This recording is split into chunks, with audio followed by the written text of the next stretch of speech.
Most leaders lose every room they walk into. And it's not because they're wrong or because their ideas are bad, because they sound uncertain. And the second people hear uncertainty, they stop listening. But here's what the top 1% know. If you can control how you speak, you can control what people do.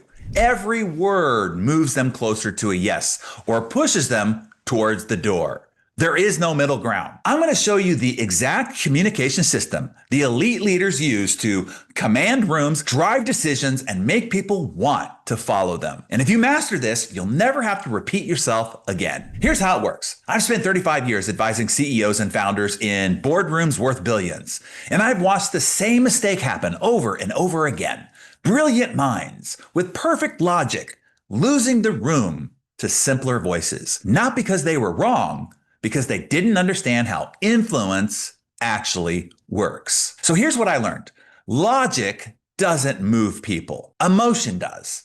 The leaders who change markets don't just inform, they ignite. And once I started teaching this system, I watched people who were being constantly ignored become the ones everybody stopped to hear.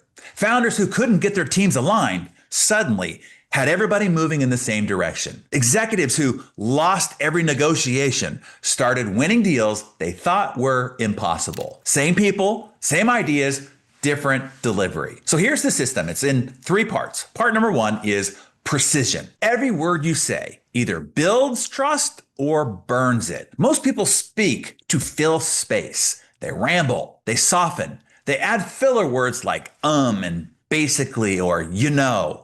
And every filler word costs you authority. So here's what to do instead. Before you speak, ask yourself one question. What's the one thing I need them to believe? Not 3, not 5, 1. Then strip everything else out. Say less, but make every word count. The elite don't explain, they declare. Instead of, I think we should probably consider this approach, say, here's what we're doing. Cut the hedges, cut the qualifiers, say what you mean, and stop talking. Part number 2, pressure. Elite communicators don't just use words, they use silence. Because silence creates tension, and tension creates focus. Here's what most people do wrong. They panic when there's a pause, so they fill it with noise. But when you pause, you force people to lean in. Here's the test. After you make a key point, stop. Count to 3, let it sit. The discomfort you feel, that's exactly what makes the point land. And here's the secret. The person who's comfortable with silence is the one who controls the room. So practice this. Make your point, pause, and then watch what happens. People will start nodding, leaning forward, and waiting for what comes next. That's influence. And part 3, impact. Your body has to match your words because people don't just hear you, they feel you. If your words say confidence, but your body says doubt, they'll believe your body. So here's the fix. Slow your movements. Ground your stance. Hold still when you speak. Anxious people fidget.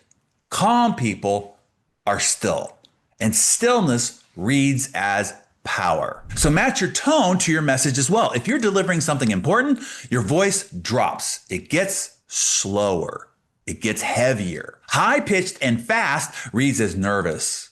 Low and steady reads as certain. So before you speak, drop your shoulders, take a breath, and let your body signal what your words are about to deliver. Now, here's what separates the elite from everybody else. They don't just use these tools once in a while. They engineer every conversation. Before they walk into a room, they know exactly what they want people to believe. They've stripped their message down to one core idea. They've planned where to pause. They've matched their energy to their outcome. And that's not winging it. That's weaponized communication. And when you speak like this, you don't just influence decisions. You shape destinies. If you want the full system, the exact drills that I use with CEOs to master this, I built a training program that breaks down every scenario. How to open meetings so everybody stops talking. How to handle pushback without losing the room. How to close conversations so people actually act. Now, it's not for everybody, but if you're tired of being right and still being ignored, if you want to speak so that people move, the link is in the description, and I'll see you inside.